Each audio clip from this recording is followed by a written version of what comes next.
বাবার হাত ধরে মসজিদে যাওয়া এবং মায়ের কোলে বসে রিস্কায় চড়ে বেড়াতে যাওয়ার ভাগ্য আসলে সবার হয় না। এই দিক থেকে ধরতে গেলে আমার ছেলেটা অনেক ভাগ্যবান। যদিও আমি আমার স্বামী বাবার তেমন একটা ভালোবাসা পাইনি। যাই হোক, দিনটা ছিল শুক্রবার, তাই একটু মাটির চুলায় গরু মাংস রান্না করতেছি। মাটির চুলায় রান্না করলে খাবারের স্বাদ অনেক মজাদার হয়, তাই আমি মাঝে মধ্যেই গ্যাসের চুলা বাদ দিয়ে মাটির চুলায় রান্না করি। এইদিকে আবার আমার ছেলে আব্দুল্লাহ নামাজের সময় হওয়ার আগেই তার বাবার অপেক্ষায় বসে আছে। একটু পরপরই জিজ্ঞেস করতেছে আমার বাবা কখন আসবে, আমি কখন নামাজে যাব। অনেকক্ষণ অপেক্ষা করার পর তার বাবা চলে এসেছে। এখন সে তার বাবার হাত ধরে কি সুন্দর হাসতে হাসতে নামাজে চলে যাচ্ছে। ছোটবেলায় দেখতাম বাবার হাত ধরে আমার ভাইয়েরা নামাজে যেত। নামাজ শেষ করে ঠিক একইভাবে বাবার হাত ধরে আবার বাড়িতে চলে আসতো। আব্দুল্লাহর বয়স যখন 2 বছর, আলহামদুলিল্লাহ তখন থেকেই সে প্রতি শুক্রবার আসলে নামাজে যায়। অন্যান্য দিনগুলোতে আমার ছেলেটাকে নিয়ে মসজিদে যাওয়ার জন্য কোনো লোক নেই। আমার বাসায় যদি কোনো লোক থাকতো তাহলে আমার ছেলেটাকে আমি প্রতিদিনই মসজিদে পাঠাতাম নামাজের জন্য।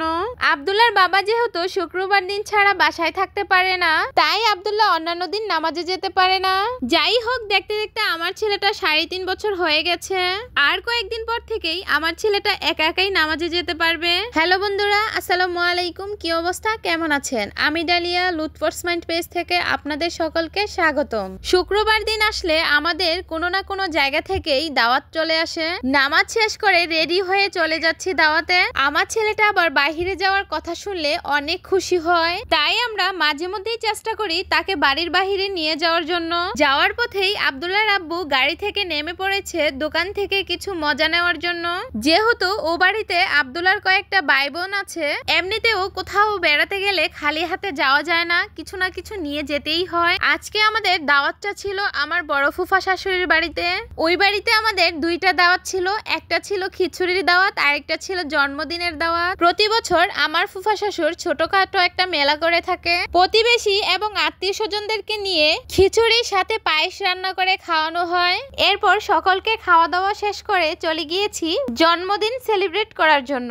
ব্যস্ততার কারণে জন্মদিনের কোনো ভিডিও করা হয়নি। আমার ছেলেটার 3.5 বছর বয়সের এই প্রথম কারো না কারো জন্মদিনের অনুষ্ঠানে গিয়েছে।